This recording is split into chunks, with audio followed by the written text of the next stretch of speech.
Juggalos in recovery. Juggalos in recovery.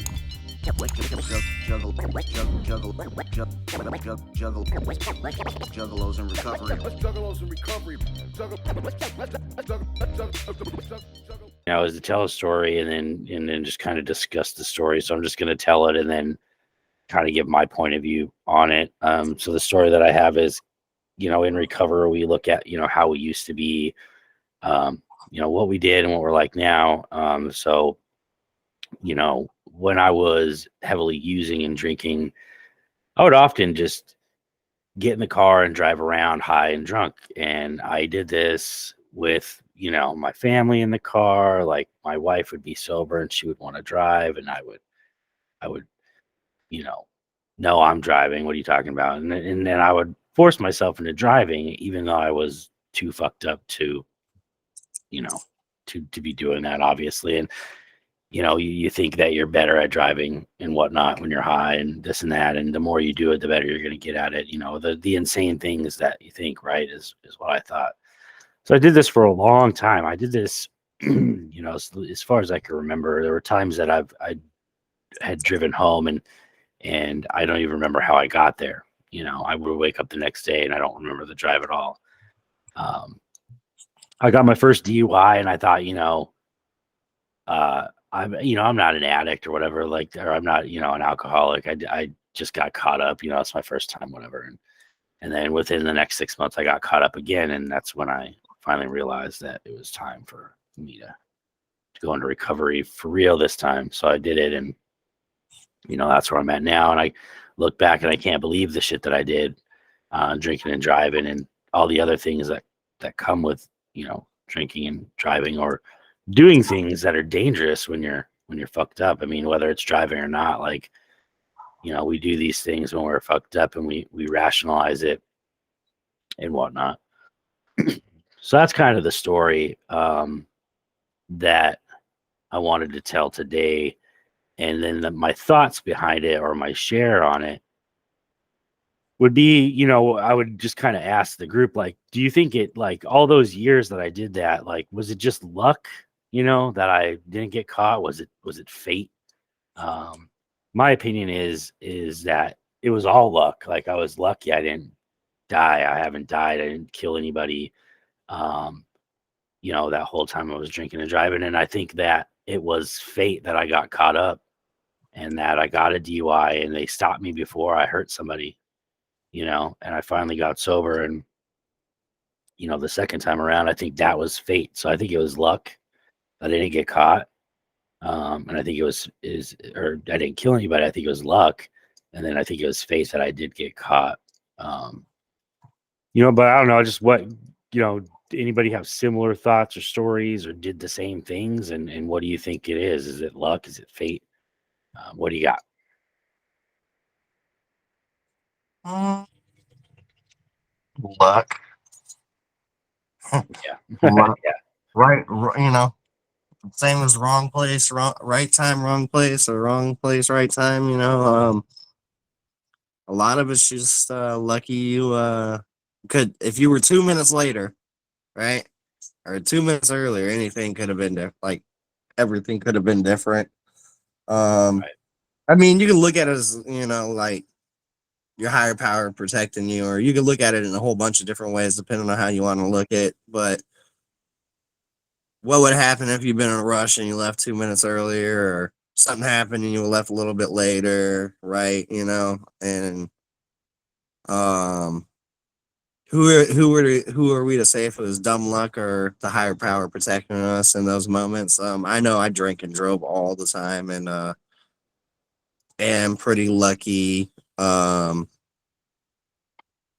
just to not ever had anything really happen. So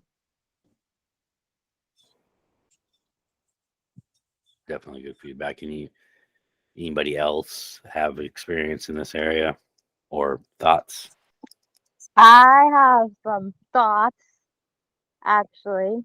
I would say, yeah, it all has to do with luck or someone watching over you, but I would say that's kind of a thing. I'm freaking, in a sense, an outsider looking in on that one. I would say when I was younger, I know so many people that did that, and I've actually had to stop people at times from not getting in a car at all when they were drunk when I was little. And I know some people I actually saved from it. And then I know some people that weren't so lucky, which is sad, but all basically the luck of the draw, sadly. But I would say I'm glad you're not doing it anymore. And I'm glad a lot of people aren't doing it anymore and have learned from those mistakes and kind of grown from them.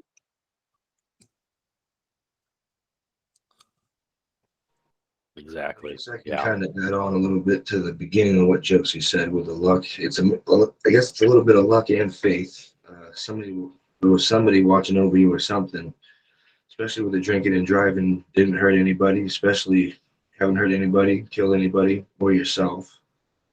Especially that's the most important part. I mean, you're still here, and that's most important. Yeah, Yeah, I think I think it is a lot of luck, man. I mean, and the ones that aren't as lucky and do end up killing somebody, drinking and driving, that's like, I don't know, I would call that fate, for them. They had a fateful night and they plowed into somebody and killed them or whatever. And you hear about it all the time, like they go to jail for the rest of their lives for one mistake. And I think I was very lucky to never make that mistake. I made the mistake of drinking and driving, obviously, and that sucks. And I put my family and shit at risk. Like, and we talk about the insanity, and they talk about the insanity when you're using, and that's a lot of like, that's a lot of it. Like, um, you have these insane thoughts, like I can drive better when I'm drunk, and I'll be fine. And like, you just make up these insane rationalizations that justify your shitty like behavior and actions, right? And I was always like, oh, I could drive, I'm better when I'm, I don't ever think I said that all the time, but I always thought, I was better, like it's like a video game or something. People treat driving like a video game. It's like you're not better when you're drunk, and it's insane to think that you are. And I definitely did. And you know, and I thank my higher power, or whatever, the universe, whatever you want to think. I thank that for stopping me.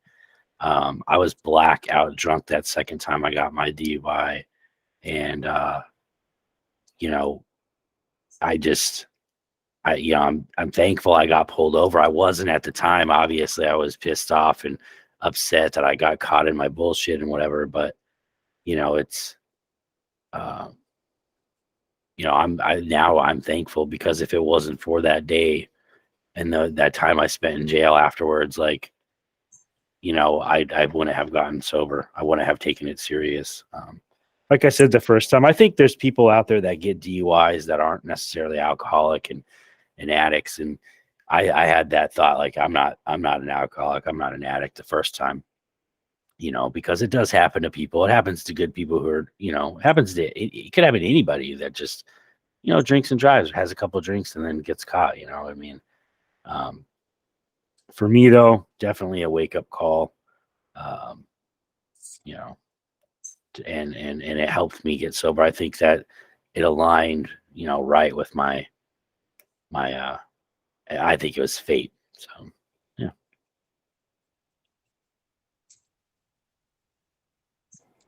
Any other thoughts around any of that, or just anything? Like, you don't have to share on that particular subject if you've got anything.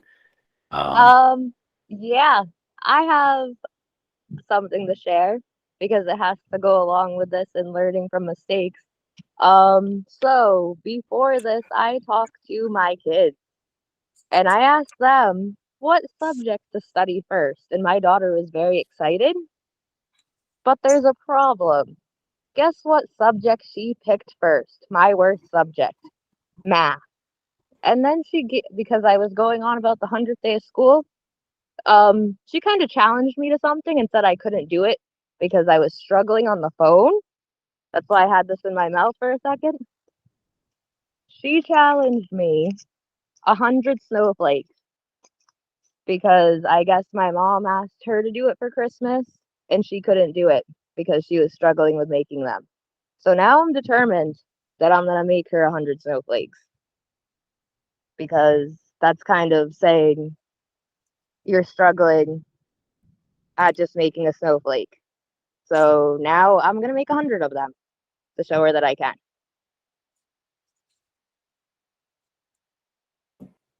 Is it just like cutting them out of paper, like old school, like back in the day, like when you were in school, you make some little snowflakes out of paper, you like fold it up and cut it and stuff?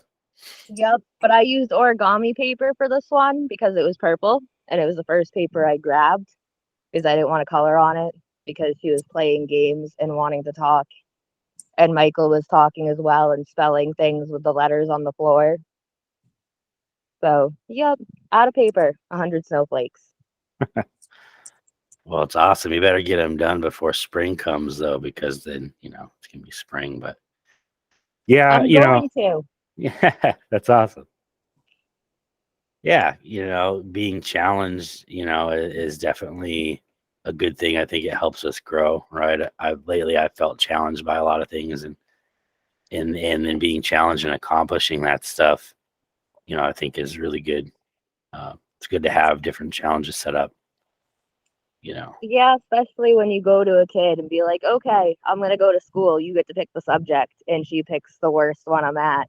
And then Ethan said, oh, you can come into school one day and sit in on class and you can learn third grade math. And I was like, Lotus, why don't you go to school and have her get a paper and send it home with you or help you mail it and you can check it. So, yep, she's going to check my math homework. But I have to do 100 snowflakes too. I am shitty at math as well. That's like my worst subject. Yeah. Yeah, I'm no good with math. So yeah, I'm right there with you. So she definitely picked the struggle and the challenge because the struggle of math is definitely the struggle is real. So, okay, Yeah. my daughter wins apparently. Lotus wins at the moment. So I'm going to finish what me and her freaking started. So this is going to be fun.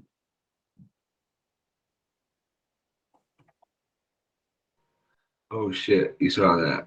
That's what you were doing. I thought you was doing that. I was below the waist. I had to stand up. I had to be below the waist. I thought you were doing that too. Yeah, you got me. You got me. All right on, guys. Yeah, I mean, you know, so any other thoughts on, like, I don't know, challenges, So right? you want to know what's crazy, Nate? Even while I'm sober, over 4 years sober, I still think I drove better drunk than most fucking people drive down here in South Florida. All the old people that need to get that shouldn't have a license, all these people that play on their phone, the people that are fucked up. Most of them ain't even fucked up, but they can't even stay in their own 2 lanes. At least I know when I was fucked up, like I wasn't swerving all over the road. I stayed in my lane. I was probably even more cautious because I was fucked up and had a bunch of shit in my car and didn't want to get pulled over. Like I'd actually do the speed limit. Now that I'm sober and I have nothing to worry about, I'm like 15, 20 miles per hour over the speed limit everywhere. Like, if I get a ticket, what's going to happen? They pull me over. I ain't got nothing in my car. Fuck it.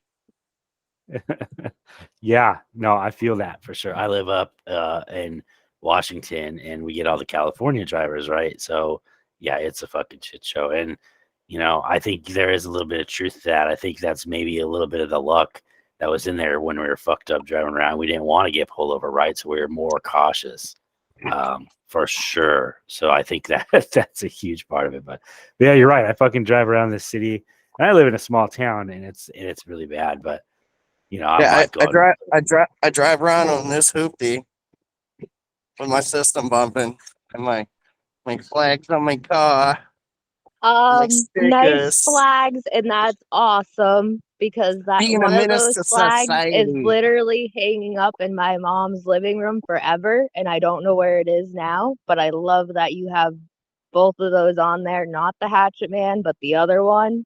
Oh, the Gaston flag. I'm basically letting everybody know. Yeah, I'm a juggalo.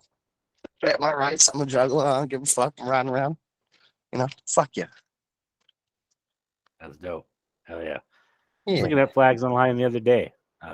Yeah. Most of them on Amazon come from China and take like 2 months to get here, but I Yeah, got that's this dope. flag in like a week off Amazon. Oh, nice. I'll have to look a little harder. Yeah, I want to get a whole bunch of flags and put them all around my fence line. I just haven't done it yet.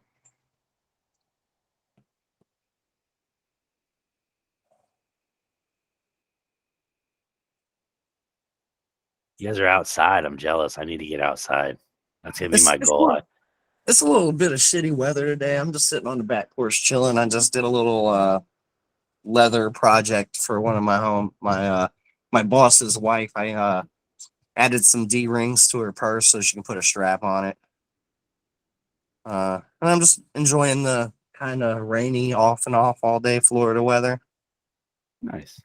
And since the miracle meeting got moved, I guess I'm gonna go do stuff until then. Wait, it got moved? The calendar on my calendar is saying it's at 8:30, so I don't know. Oh, that's awesome because I need more I time. I Because messaged technically, I messaged in the group chat. I'm waiting for a response. okay, so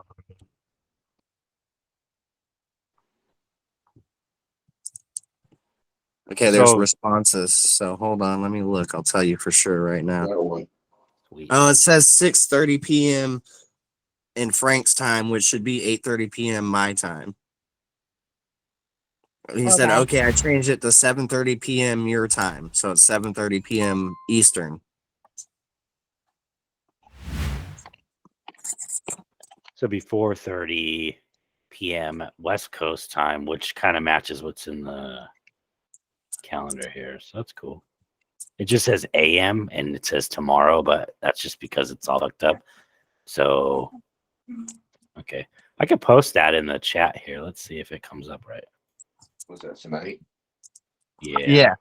It's our miracles meeting, which is like a memorial meeting for those that passed away. Josie was telling me about that. Yeah, it's still not right in the calendar. That's all right. I'll show you what I got though. She just lied to me. Lies. Well, my calendar's up to date now. It says 7:30 to 9:30 instead of 8:30 to 10. So, or it's at 10:30. So, Yeah. So this is what it says in mine. It's funny. Google's hilarious. your times are gonna say different because like my Friday night meeting is 10 p.m., which I don't know where it is in your time zone. So, Well, we're 3 hours behind you. so it should my Friday night should say 7. The miracles meeting should now say 4:30. Yeah. So ignore the time. Oh, Ignore okay, the so you time. guys are legit gonna make me do math to figure out what time the No, meetings no, are no. at. Fine. But I was I'm in, just no, you're in Eastern, right, Josie? You're on the East Coast. we both are. Yeah, We're in the same Sure. state. you're Detroit Yes. time zone. It's 1:53 right now for you. Yep. So yes, 7:30 is your time slot, same as mine. We're on the East. I know, He, but I'm just he's on the saying. West. that- He's on the West Coast. He's out west. Like hours. Like I'm back in time. You guys are living in the future. So Yeah, right. Yeah, Yep, yeah. living in the He's out. future, but because of living in the future, guess what the future is gonna end up me being? This is going bye-bye again. Nate, And back to just what that. time is it right now where you're at? 10:53. See, big time. That's 4 hours difference. Oh shit. Oh shit. 10, 11, 12, 1. Oh, 3 hour difference. Yeah, you're right. 3 hour. So ignore the time that I posted in there. It's 4:30 and it's today. You're- But the links and all that are good. So just use those links and you'll get in at Yeah. 7:30. We on the East Coast, bro. We on the East Coast, bro. Yeah. Mm. Well, cool. So I'll close it Yeah, out with one more share because I do have to go pretty soon. Okay, so Right. what do you guys? This is what I do. So like lately, I've been thinking about like changing it up, but this is what I do for my service work, and I call it service work. You guys can call it something else, but service work helps me anyway keep sober, keep on track, keep focused on, what's important. And what's important to me is helping my people and helping other people that I can within like my circle. So what I've been doing, and I've been getting donations to this, like what we call the blessing boxes. There's different boxes set up in our community that we fill up with food and stuff and keep it full for people who are in need around the neighborhood. And it's actually a really good program because I live in a kind of a, not like necessarily a poor neighborhood, but a neighborhood that I wouldn't think that people needed help, but they do. And it's obvious because they clear out these boxes full of food. And so I do a little bit of that. And then right after this, I'm going to help somebody, for free because they're my people and they need help. I'm helping them do some like remodeling of their house because it has rain and it's always fucking raining here. And so what do you guys do, or what can you do to keep yourself, sober and on track and helping maybe other people in your sober activities? Be the last question or share.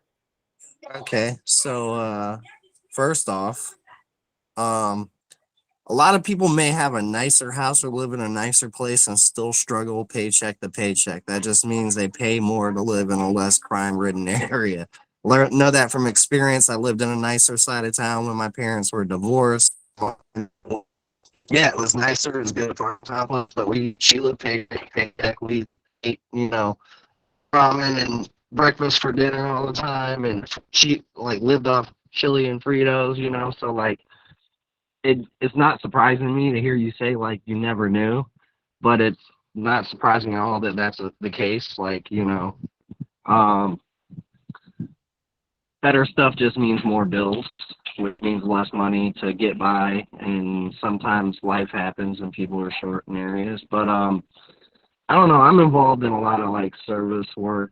I'm a treasurer for DAA South Florida area. I work in the treatment field. I have a home group treasurer in that home group. I got a lot of stuff outside. Like basically, I'm busy all the freaking time doing something. But I think me staying busy like that is what helps me stay sober. I work a lot. I do service work. I do recovery stuff, and then I have my I listen to music nonstop, which helps me personally. I do my arts and crafts. So I mean just having the mentality when somebody asks for help and you the time to say yes, even if you don't feel like doing it, kind of help. Like I'm supposed to see today, and I'm just like not really what I want to do on a Sunday. Yes. Will you be my sponsor? Yes. Will you meet up with me and do it? Yeah. I would like to do it, but gotta be service up because that's how I stay. So I don't stay sharing my experience and help out and And I have friends that what they do is like during the holidays down here, they'll make a whole bunch of meals and put them in little plastic boxes and make little tote bags and go like hand out homeless people, like all types of different ways you service other people. So I mean, so you don't break your face. What? I was gonna say, don't No, fucking, like break. I have skate shoes on. I'm not moving anymore. But I was gonna say, No more this is what I concussions. do, but I'm not doing it Exactly, anymore no more because of all the snow. But this is literally an obstacle No more, course, and there's music no over more there. concussions. That's an obstacle course, you said? It is an obstacle course at the library. They do recovery meetings right at the library. No one's even here right now. So I was simply trying to see what can actually be done right this second and what can't, because the kids all play over here and they're actually starting to do more things over here. So I was just curious where I could walk and where I couldn't at the moment. So Josie's just weird and just thinks it's wintertime, there's snow on the ground. Why not just go on the obstacle course? Exactly, but I want to build an igloo still. I need to know how. Yeah, build one and then you can like stay warm inside of them, I guess. She thinks she can smoke yeah. inside of an igloo. Won't it melt? No. That's the thing. No, like because you can like have a fire in there, right? Because it like That's what I want to do. That is Yeah. actually the goal. I want to have Well, a campfire in an igloo. I mean, you have to go to like Alaska or something to do that because the outside temperature has to remain cold as right. shit to keep the blocks of ice Okay, then cold. I'll But freaking next year I will climb a mountain if I can do it because Mount Washington here is freaking cold. That's a So good. you're gonna go to Mount Washington to do it. you better start, walking around Yeah. miles a day with a 50-pound backpack and all types of shit. Better start getting ready. See up there, it was just a I've done negative it. 100 Hey, something up there. I've done it. I was younger, but I'm gonna do hikes again. Keyword: you were younger. Keywords. Yes. You better start training, walking around with a 50-pound backpack with everything you need. Free! Hi. It's the man, the myth, the legend. Fear the beard. What's up, guys? Where are you at? What are you doing? That looks like a garage. I'm in my shop. I gotta do bookshelf stuff. Oh, doing woodworking. Yep. Yeah, we were all discussing the times. As soon as I get done, I can post it. Or if Nate's free, he's good with making the image. That's fine. That's me volunteering Nate's time, but that's up to him. I No, mean, I I could can post it, but I can spam post it other places and still his image and do it. But I'm not good with inserting image to make it look all cool. Yeah. I'm just good at typing. Yeah, that's Yeah, I'll fine. make it 7:30 Eastern time today, right? Correct. Okay. Yeah, 7 East. Wait, 7:30. Yeah, 7:30 to 9:30. Because it was saying 10 on my calendar, and it was saying Yeah. something else on his calendar, and I was like, I guess it got moved. I was Well, like, let me, it was check. at like 3:30 my time or something like that, and I was like, no, Yeah. I'm gonna be busy, so I gotta move that shit anyways. I think the later the meetings are, actually the better it will probably be because as juggalos, a lot of us are night owls and got Yeah. lives during the day. Yep. Yeah, I Like the agree. moving my Friday time slot back made it better, so I can get off work and actually like eat and do some things before the meeting and like get prepared and not feel so rushed and Right. all that good stuff. Cool. Hoover, have you met Frank? I don't believe so. What's He up, is the buddy? guy who started this movement a long, long time ago. A long time ago. So what's this meeting about? What's the story? Drinking and Well- driving and thinking you're better than everybody else while you're drinking and driving. And is that dumb luck that you didn't get into bad shit, or is it fate? And then the other part of the meeting was what now? Service work, what you do to stay sober. Yep. All right, so ironically, yesterday we were going through the garage and shit, and I found an old box of crap, and I found my old DUI paperwork, and so I don't know if anybody in here has heard my story. So back when I was drinking, the majority of the time I refused to drive if I was drinking. I would usually just walk because I usually picked an apartment that was close to a bar if I was going out. But I was an at-home drinker anyways.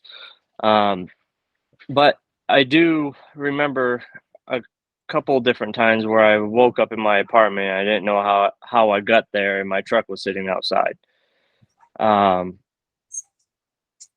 And out of the many, many times that happened, I got caught once, and that was the last time I got drunk. I was drinking with an ex of mine, camping on the 4th of July, and started off with a couple little, pre-mixed drinks or whatever from Waldo Mart or whatever, and then I started drinking my Dr. Pepper and Captain Morgan.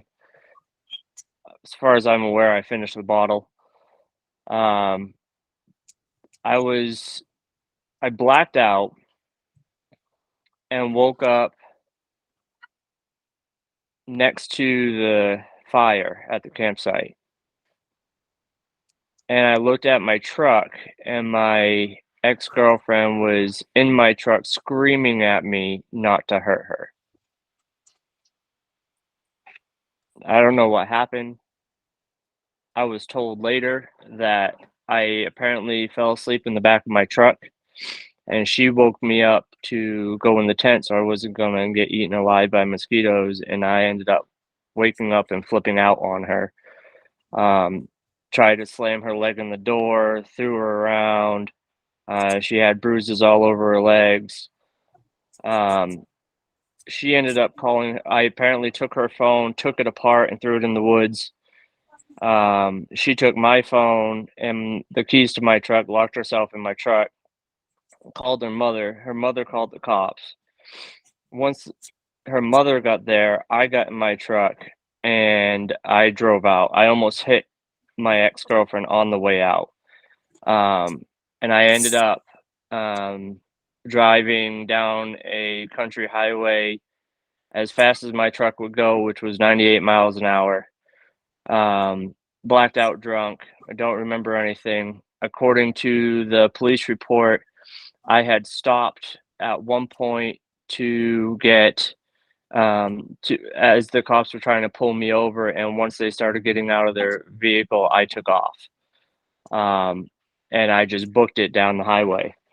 And I got to the end of the road where the stoplight was, and drunk me was like, "Oh, I'm just going to sit here at the stoplight," which is the longest stoplight in the whole town.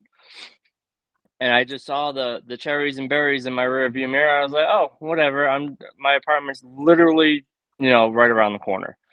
And light turned green, and I turned, and the cops caught up with me, pulled their guns on me, got me out of the truck, and had my truck towed and booked me. I remember the very first thing I said to the cops was, "I'm drunk." And I remember at that point, I was in what a lot of people call the brownout stage, where I was blackout and then come back to consciousness and remember a little bit of things. And I was very all over the place. So I ended up staying almost 48 hours in jail. I ended up having to call my grandmother in Massachusetts to send me bail money to get out, because I had no money. I spent it all of it on alcohol. Then I found out later, about 3 years later, when I went and got a new job, I had to go get my fingerprints taken for this job, and I ended up talking to the cop who had actually booked me at the police station, and he remembers me, and he actually showed me my mugshot and everything. And he was like, "Dude, you are all over the place. I'm gonna press charges on her and this, that, and the other." And then all of a sudden, you would say, "No, I'm gonna marry her and I love her." And I was bipolar moment to moment, and it was. I woke up with in jail. The inmates. It was like a group cell type thing, where there was like 3 rooms with 4 bunks in each, and then one big common area in the front. And one of the guys actually woke me up for lunchtime because I slept through breakfast. My time in jail was very interesting. One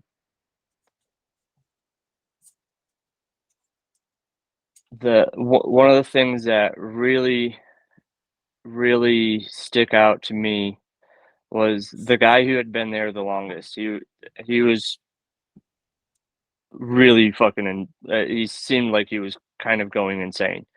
But he was the guy who helped me the most.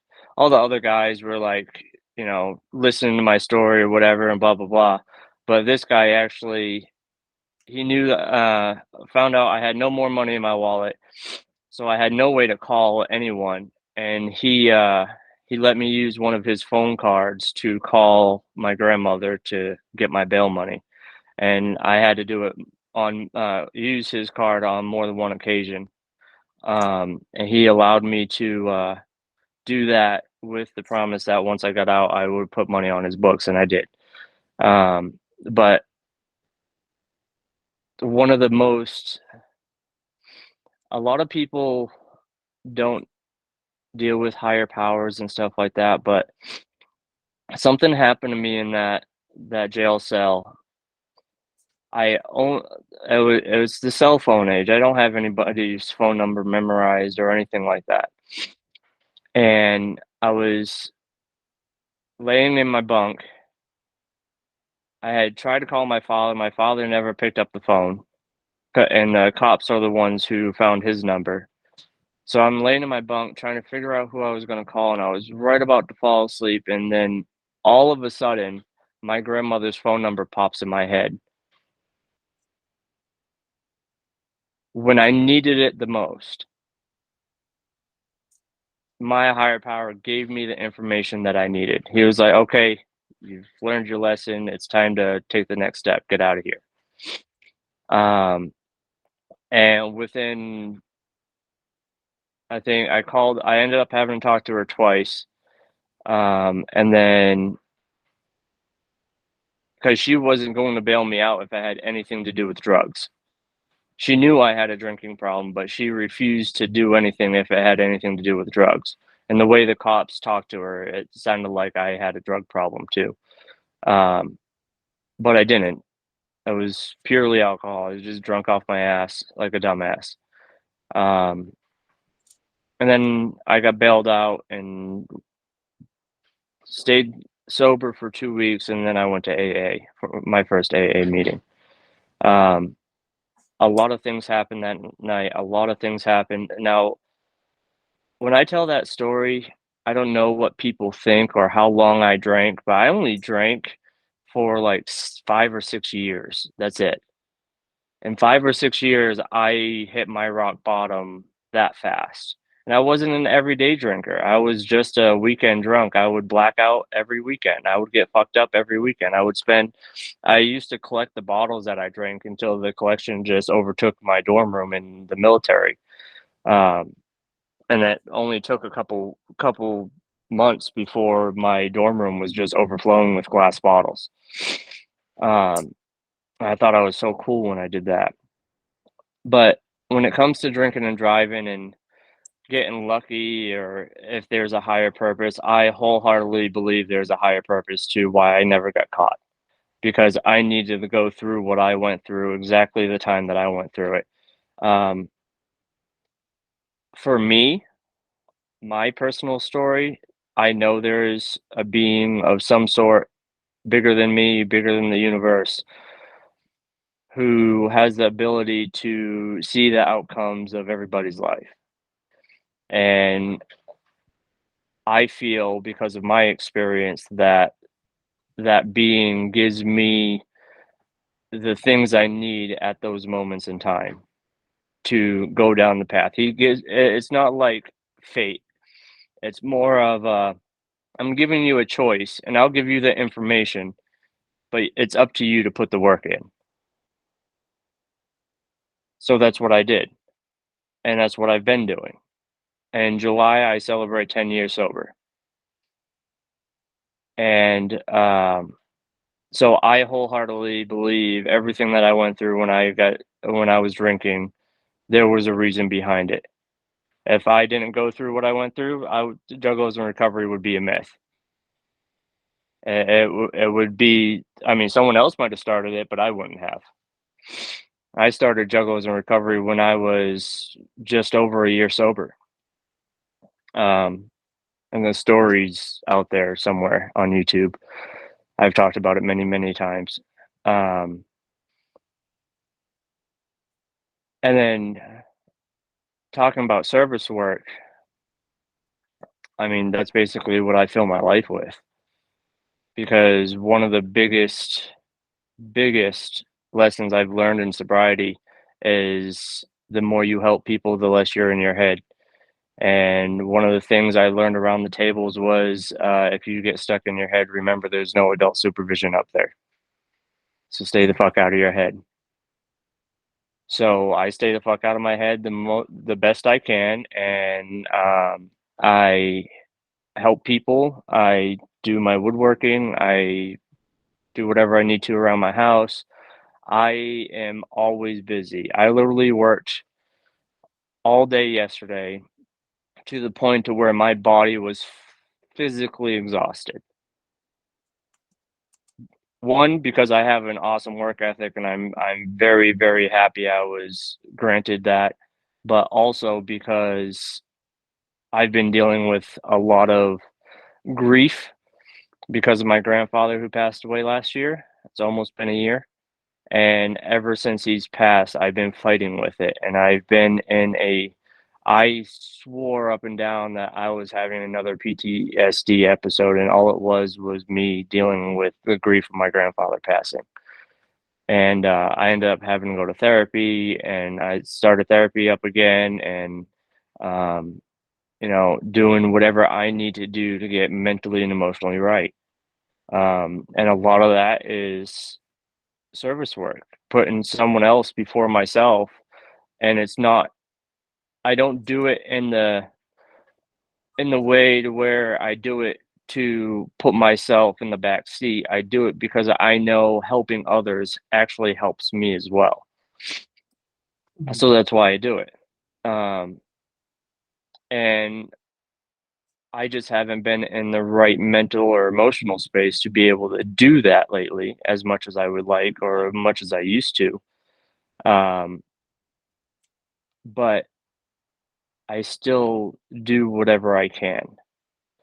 And sometimes I just need time to myself and, put my music on and jam out. My music taste, I've realized you can tell what kind of mood I am in depending on what type of music I'm listening to.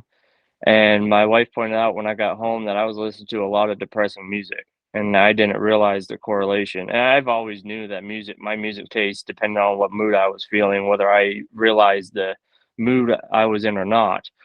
I just didn't pick up on the correlation until she pointed that out. And that honestly, within a day or two of her pointing that out, I ended up getting therapy started back up again because I needed help. So yeah, that's what I gotta say. Nice. Thanks, Frank. What's crazy about your story is that it shares so many similarities in mine. And I was, like I said it in earlier, is that me getting my DUI and whatnot would stop me from hurting anyone else, and it set me on a right path. And I think what you were saying about, it happens at the right time for you. It happened at the right time for me as well. So yeah, absolutely, a lot of power in that. And that it's crazy how our stories are all very similar, but definitely different. Yeah, it's amazing. But I do have to jump off. I'm going to keep the meeting going, and I think it'll still record, so you guys can, finish out the next like 10 minutes or so. But I do have to run. All right. But yeah, thank you guys for being here. I love these meetings on Sunday. It keeps me going, and the service work I do, like you were saying, I kind of immerse myself into it. That's what I'm off to do right now. So Hey, make me a co-host or something, and I should be able to stop the recording when it needs to stop. okay, let me see what I got here.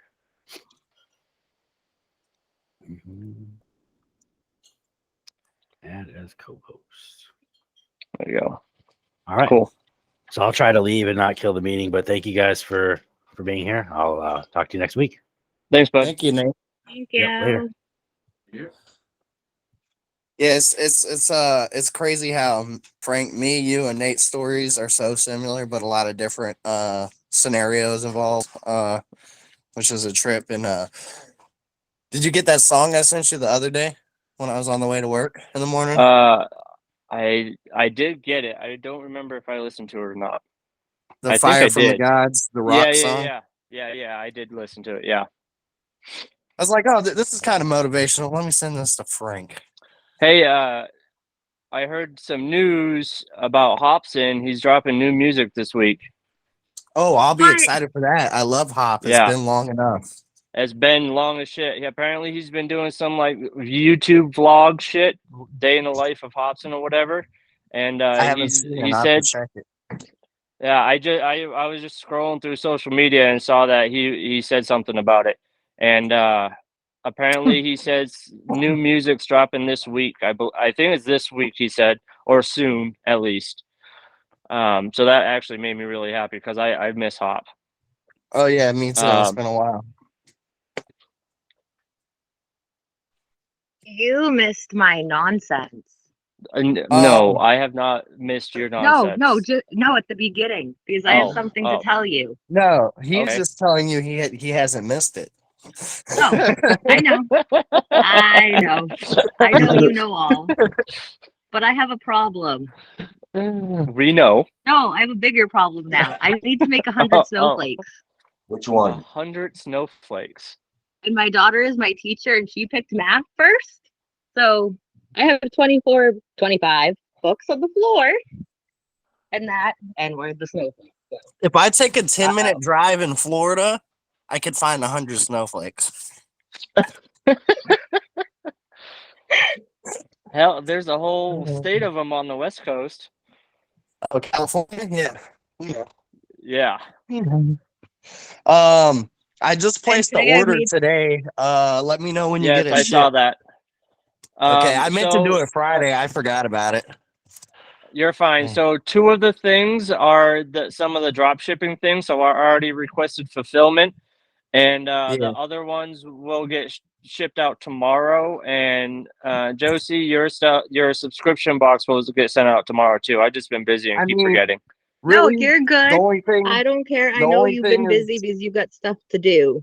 Yeah, But But- I've Yeah, had the only stuff to thing do I- too because now I have to study math. the only thing I need Yep. is that coin in that shirt by the 21st because that's for Brock, my new sponsor that pops in and out of these meetings. So yeah. So the I kept shirt pushing him and- to come join these. I kept pushing him to come join these meetings because I was sitting at DAA in the back. I'd never seen him before. This is when he was in treatment almost a year ago. Uh-huh. And he walked up and stood by me. And all of a sudden, I'm just looking down and I see a dark lotus cross on the arm. And I'm like, I tap him and I tap him during the meeting. I'm like, whoop, whoop. And he's like, he looks at me up and down. He goes, whoop, whoop. And I'm like, all right, get with me after the meeting. So I pushed him to start coming to these meetings. And he does what he can. He just got a job in recovery and stuff and hits his 1 year on the 21st. Nice. So I'm not the token Juggalo kid anymore. I have a friend. Yay. So the shirt and the 12 traditions that you ordered are the drop shipping things. But they do usually go get done pretty fast. So you should get them hopefully by the 21st. Hell yeah. But what I can do is in your order, do you have any idea what size shirt he wears? I ordered 2 XL ones. Okay, so I have He's about my some. size. I have some random shirts that I need to get rid of, so I'll throw a couple of them in there too. Yeah. I just want to break him off with some stuff to wear to the meetings and stuff, and Yeah. me and him rep the shit out of it because we're the 2 token Juggalo kids. Yep, I hear you. I have people like, man, your Juggalo brother, he's an asshole. I'm like, yeah, some of us are sicker than others, you know. He's like, well, you're just like, you're cool. Like, I can talk to you. And I'm like, yeah, some of us are a little bit more unapproachable. You know, it's okay. He's a good guy, though. Get to know him. Give him a chance. If I send you a few of my books and stuff, do you have people you can give those out to?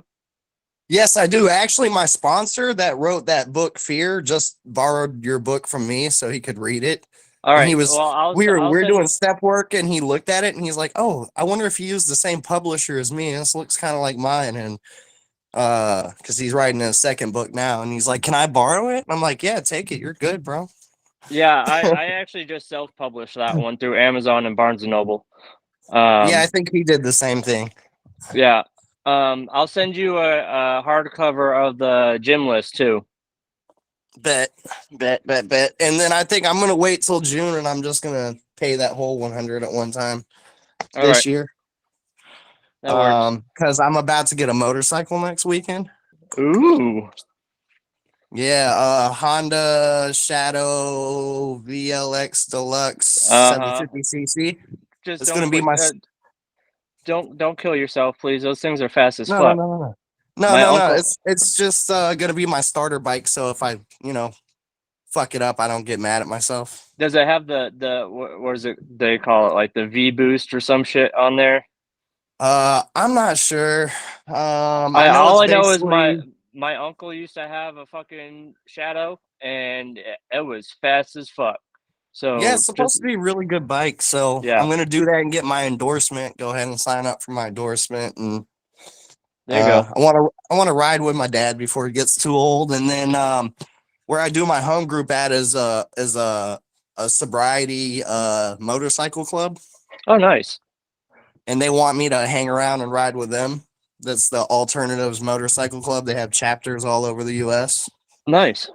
So I'm gonna look at their guidelines. I might join the MC. If not, I'll just ride with them just to ride with them. But I was like, if I can't join your MC, I'm gonna be the only nomad rebel in Florida riding around with a red vest. Like, try me, because red is not an acceptable color here. So for MCs, Fuck them. because it's outlaw country. That's why Ah, I the gotta head outlaws out. run Florida. I gotta head out Huh? now. My phone's about to fucking die. I gotta head out. all right, buddy. All right, catch you later, bro. Thanks for joining. I'll probably be try to be on. All right, I'll catch you later. I got to charge up my phone before then too and do some shit. Yeah. And I gotta finish. So I'm doing bookshelves in our living room, and Deuces. these are our little brackets for our shelves, and Hell yeah. I've only got 31 of them to do, so I've got 10 of them done.